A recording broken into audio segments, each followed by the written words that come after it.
Women make up 70% of the healthcare workforce, but only 20% of its leadership. On Her Story, we'll explore the careers of bold and influential women from Silicon Valley to Capitol Hill and learn how they've overcome the odds. This is Her Story, a program where we explore what's beyond the glass ceiling. OMG, did you hear what's hashtag trending on Twitter? Fire emoji, dancing girl emoji. I'm just kidding. Nobody talks like that. However, the influence of social media and the internet has become a growing part of our personal and professional lives. When leveraged correctly, social media can be a powerful career tool. It can expand your professional networks, reveal job opportunities, help you stay up to date on industry trends, and let you share information with wide-reaching audiences. Today, we compiled insights from Her Story leaders about the role social media played in their careers. We will hear from Vineet Arora, MD, the Dean for Medical Education at the University of Chicago Pritzker School of Medicine.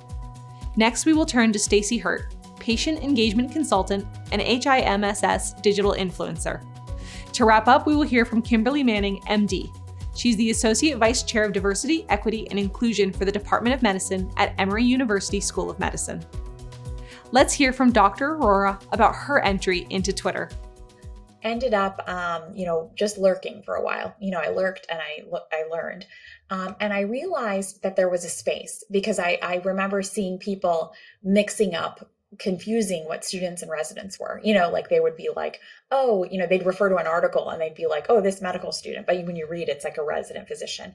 Or people would be, at that time, people were, even now, but at that time, duty hours and resident fatigue and sleep was a big issue.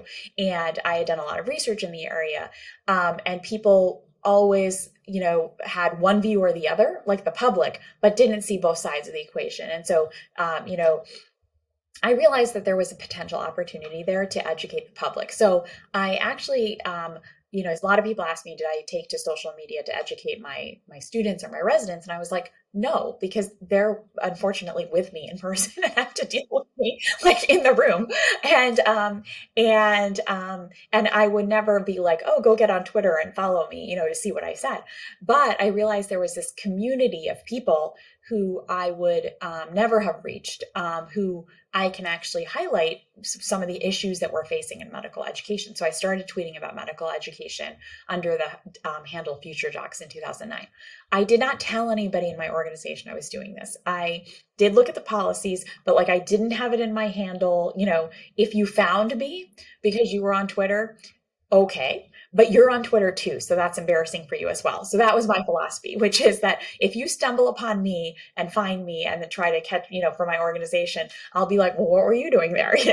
And so it's interesting how my career has grown with Twitter because it was not accepted at the time, and then it grew to become accepted, and so and then it's grown to be vital. I mean, it's been vital in the pandemic. Dr. Arora used Twitter to correct misconceptions about medicine and discuss important issues in medical education. Social media has become a valuable tool, even in traditional academic and health professional settings. More of the world is online due to COVID-19, making social media knowledge a competitive advantage. Nothing embarrassing about that. Next, we will hear from Stacy Hurt and how she expands her community with social media. What's so important about Twitter and, pick your, LinkedIn, Facebook, et cetera, is that they build community and that they enable people who are challenged by disease or disability or caregiving for a family member, that we can all still be part of a community that's talking about those relevant issues that are shaping healthcare. And that it something like Twitter really makes a level playing field that I can access prominent physicians like Andrew Watson and Rasu Shrestha and John White to be, engaging with them person to person, like we're talking in the same room, that we can have these conversations on Twitter. And that's what I love about it, the access, the accessibility. And that previously I would have only seen them at a conference that I can't go to because I have nobody to care for my son, but that I can be with them, virtually. And so that I've made tons of relationships. I kid my friends, the close friends that I have here at home. I say, I don't really have a lot of of real friends, but I have a ton of virtual friends that are super important to me. And caregiving's very isolating and very alienating. And so my virtual community is so important to me. It's such an important part of my life. And to know that I can contribute my expertise and my experience and my knowledge, to like I said, to shaping the future of healthcare technology. It's super important to me. Stacy uses social media to discuss and amplify ideas. From her computer, she can reach peers across the country. Additionally, Stacy uses social media groups to connect with and support fellow caregivers and patients. She can share information and tips, and they can turn to each other for emotional support. Social media can be a tool to directly impact health outcomes. To wrap up, let's hear from Dr. Manning and what drives her use of social media.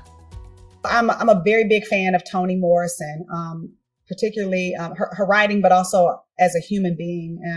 And she wrote her first book, The Bluest Eye, when she was 39 years old. And when asked why she wrote it, she said, so I could read it. It was the book I wanted to read. So I try to tell the stories that I would have hungered to hear as an intern or as a medical student. I try to write the stories that I'm not seeing anywhere. And I try to paint a picture of, a safety net hospital like Grady, or Black people who come not from privilege or who have low resources. I try to humanize those individuals because I get to see that every day. But the pictures that are painted of us, they don't ever look like what I get to see.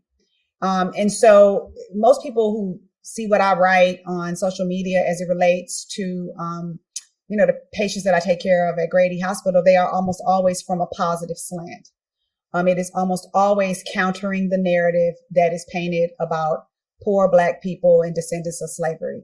I'm really, because there's so much beauty involved. We are not all slow singing and flower bringing. There's a lot of laughter, a lot of joy, and a lot of people who are delighted to be who they are, even with all the hardship. So I think I'm just always hungry to tell the story that I don't read. So the podcast that Dr. Ashley McMullen and I started together, again, it was something that I hadn't heard. I want to hear two Black women physicians just talking to each other in a relaxed way and being comfortable in their own skin. Ashley is junior to me. She's identifies as a queer Black woman.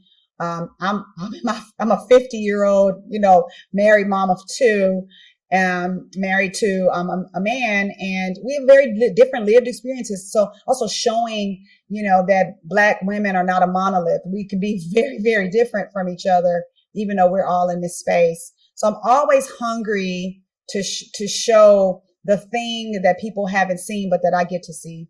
And then hoping to permit more people to bring their authentic selves into spaces so that we all stop code switching. Just stop it. Dr. Manning's blog highlights underrepresented stories of Black patients, reaching a vast audience of clinicians, patients, and even celebrities like Oprah. And her podcast provides virtual mentorship to the next generation of health professionals. Not every professional needs a Twitter or blog, but for all three of these leaders, social media played an important role in their career journey. If you are interested in joining social media or having a larger presence online, make sure to check out the guidelines from your employer, and remember to be respectful. When used right, social media platforms offer the potential to promote health, understanding, and professional development.